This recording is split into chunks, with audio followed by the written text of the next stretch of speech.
हरियाणा में चुनावी बिगुल बज चुका है। बीजेपी के बाद अब कांग्रेस ने भी विधानसभा चुनाव के लिए 32 उम्मीदवारों की पहली लिस्ट जारी कर दी है। इसमें पूर्व मुख्यमंत्री भूपेंद्र सिंह हुड्डा को परंपरागत सीट गढ़ी सांपला किलोई से टिकट दिया गया है। वहीं विनेश फोगाट को कांग्रेस ज्वाइन करते ही जुलाना विधानसभा क्षेत्र से चुनावी मैदान में उतारा जा रहा है। इसके साथ ही पार्टी ने राज्य इकाई के प्रमुख उदय भान को होडल सीट से उम्मीदवार बनाया है। इन 32 सीटों पर कांग्रेस ने जातीय समीकरण का खासा ध्यान रखा है। पार्टी ने इस लिस्ट में सर्वाधिक प्रतिनिधित्व जाटों और अनुसूचित जाति को दिया है। हरियाणा में जाट और गैर जाट का मुद्दा पिछले कुछ चुनावों से छाया रहा है। हरियाणा में जाटों की बड़ी आबादी है और जाटों की नाराजगी किसी पर भी भारी पड़ सकती है। यही कारण है कि कांग्रेस ने पहली लिस्ट में जाटों को काफी प्रतिनिधित्व दिया है। कांग्रेस ने 9 जाट उम्मीदवारों पर भरोसा जताया है। साथ ही अनुसूचित जाति के भी 9 उम्मीदवार हैं और पहली सूची में 7 ओबीसी, 3 मुस्लिम, 2 ब्राह्मण, 1 सिख और 1 पंजाबी को भी टिकट दिया गया है।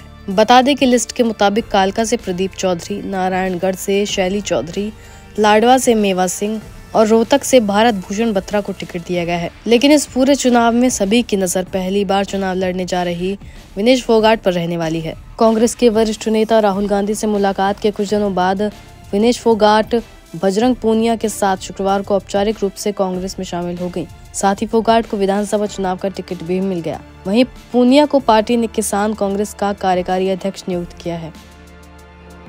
मैं बहुत प्राउड फील कर रही हूँ कि मैं एक ऐसी पार्टी में, एक ऐसी विचारधारा में हूँ जो महिलाओं के साथ हो रहा अन्याय और उनके साथ बुरे बर्ताव के खिलाफ खड़ी है। वो लड़ाई लड़ने के तैयार है, सड़क से लेकर संसद तक।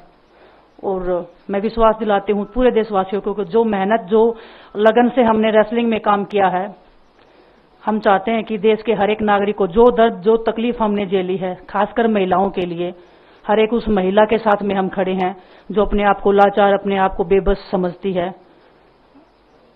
रेसलिंग में मैंने पूरा कोशिश किया कि मैं जितनी भी महिलाओं को, छोटी बच्चियों को इंस्पायर कर सकती हूँ। मैं चाहती तो मैं जंतर मंतर पे रेसलिंग छोड़ सकती थी और सभी लोग भी मान रहे थे, पूरा देश इस चीज को विश्वास कर रहा था, क्योंकि बीजेपी आईटी सेल ने उस चीज को साबित करने की कोशिश की थी कि हम चले हुए कारतूस हैं, हम खत्म हो गए हैं, हम पॉलिटिक्स कर रहे हैं। उन्होंने बोला मैं नेशनल नहीं खेलना चाहती, मैंने नेशनल चैंपियनशिप खेला। उन्होंने बोला ये ट्रायल्स दे के नहीं जाना चाहते, मैंने ट्रायल्स भी दिया। उन्होंने बोला कि ओलंपिक्स लेवल तक नहीं जाना चाहते, मैं ओलंपिक्स में गई, मैं फाइनल्स में गई। अनफॉर्चुनेटली परमात्मा को कोई और चीज मंजूर होगी। एक चीज मुझे पता है कि जब मेहनत आप करते हो तो जरूरी नहीं कि आपको उसी दिशा में मिले, कई बार दूसरी चीजों में भी आपको वो फल मिल जाता है। और परमात्मा ने मुझे मेरे देश के लोगों की सेवा करने का जो मौका दिया है, वो मैं मानती हूँ कि उससे बड़ा पुण्य का काम कोई नहीं हो सकता है।